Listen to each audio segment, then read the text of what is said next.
Hello నమస్తే వనక్కం సస్యకాల్ ఆదాబ్. Welcome to my channel cookery pots. నేను మీ హారిక. ఇవాళ నేను మీకు చేసి చూపించబోయే రెసిపీ ఏంటంటే మటన్ బిర్యానీ బ్యాచిలర్ స్టైల్లో అండి. అంటే ఈజీ క్విక్గా, కొత్తగా మ్యారేజ్ అయిన వాళ్ళు, వంట రాని వాళ్ళు కూడా ఈజీగా చేసుకునే రెసిపీ అండి ఇది. చూసేద్దామా దీనికి కావాల్సిన ఇంగ్రీడియంట్స్ ఏంటో. దానికి మనం మటన్ మ్యారినేట్ చేసుకోవాలి. కొంచెం ఉప్పు, కొంచెం కారం వేసుకోవాలి,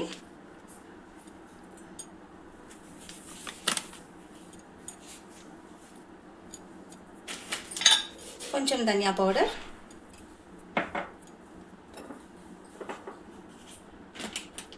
పసుపు 1 స్పూన్,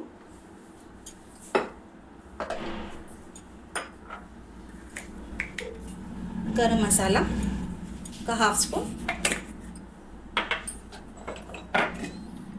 బిర్యానీ మసాలా 1/2 స్పూన్, కొంచెం కొత్తిమీర, కొంచెం పుదీనా వేసుకోవాలి. ఇప్పుడు ఇందులో ఒక 1/2 kg పెరుగు మిక్స్ చేసుకోవాలి దీన్ని. ఓకేనా? ఇలా ఇప్పుడు మనం కట్ చేసుకున్న ఆనియన్స్ ఈ ఆయిల్లో వేసి ఫ్రై చేసుకోవాలండి. మంచి గోల్డెన్ బ్రౌన్ కలర్ వచ్చే వరకు ఫ్రై చేయాలి. చూసారు కదండి, ఆనియన్స్ ఇలా గోల్డెన్ బ్రౌన్ కలర్లో ఫ్రై చేసి పక్కన పెట్టుకోవాలి.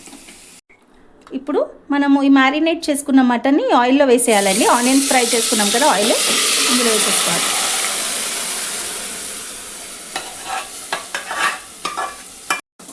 ఇప్పుడు మనం దీనికి లిడ్ పెట్టుకొని విజిల్ పెట్టుకుందామండి. ఓకేనా?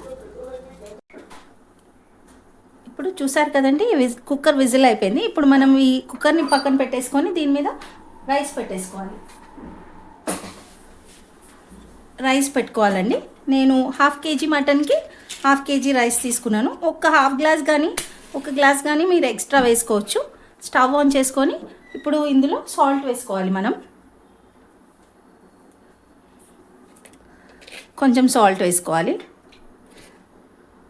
ఒక 2 స్పూన్స్ వేసుకున్నాను నేను. వేసుకొని ఇందులో కొంచెం పుదీనా, కొంచెం కొత్తిమీర వేసేసుకోవాలి. ఓకేనా? కొన్ని లవంగాలు,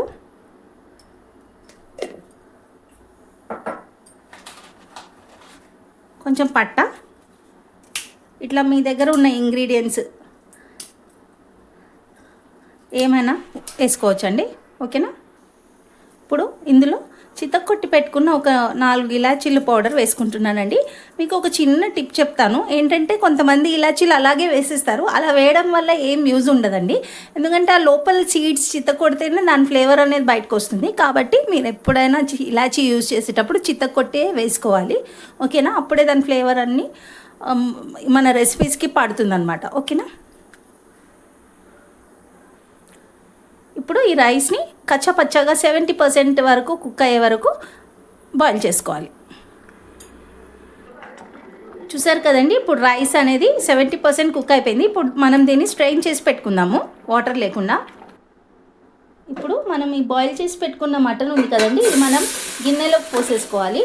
మనం ఏ గిన్నెలో అయితే బిర్యానీ వండుకుంటున్నామో దాంట్లో వేసేసుకోవాలన్నమాట. మటన్ అంతా వేసుకొని ఇప్పుడు దాని మీద లేయర్గా రైస్ కూడా వేసుకోవాలి. ఇప్పుడు మనము ఈ మటన్లో ఈ రైస్ అనేది ఇలా వేసేసుకోవాలండి. ఇలా మొత్తం లేయర్గా వేసేసుకోవాలన్నమాట.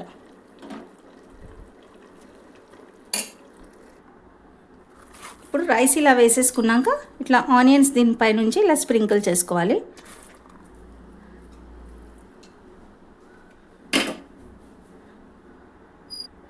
ఇప్పుడు పైనుంచి నెయ్యి పోసేసుకోవాలండి. ఇట్లా చక్కగా మంచిగా కొంచెం నెయ్యి పోసేసుకుంటే మంచి ఫ్లేవర్ వస్తుందన్నమాట. ఓకేనా? ఇలా ఒక 4 స్పూన్స్ నెయ్యి పోసేసుకుంటే సరిపోతుంది. నేను కుక్కర్ కడిగి పెట్టుకున్న వాటర్ ఉంది కదండి, అది కూడా ఇలా పైనుంచి పోసేస్తున్నాను.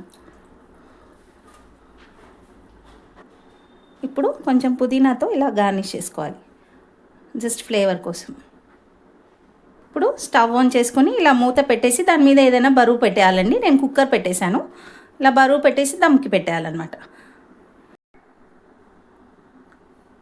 అంతేనండి, చూసారు కదా, tasty tasty easy biryani ready అయిపోయింది. మీరు కూడా దీన్ని తప్పకుండా ట్రై చేయండి. ఓకేనా?